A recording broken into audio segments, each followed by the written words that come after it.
ഇന്ന് ഞാൻ ഒരു കുളകോഴിയെ കണ്ടു. അവൾ രഹസ്യം ഒളിപ്പിച്ച പോലെ വേഗത്തിൽ നടന്നുകൊണ്ടിരുന്നു.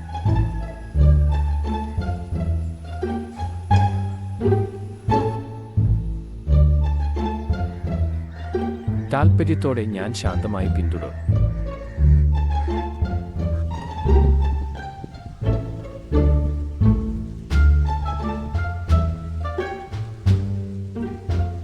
അവളെ പിന്തുടർന്ന് ഞാൻ എത്തിയത് ഒരു മാവിൻ മരത്തിലേക്കാണ്.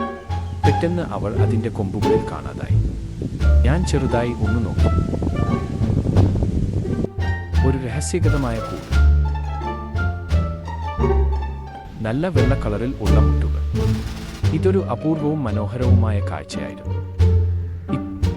ഇത്തരം സൂക്ഷ്മജീവിതങ്ങളെയും അവരുടെ ആവാസവ്യവസ്ഥയെയും നമുക്ക് സംരക്ഷിക്കാം. ഇതുപോലുള്ള പ്രകൃതി അത്ഭുതങ്ങൾക്കായി ഫോളോ ചെയ്യൂ.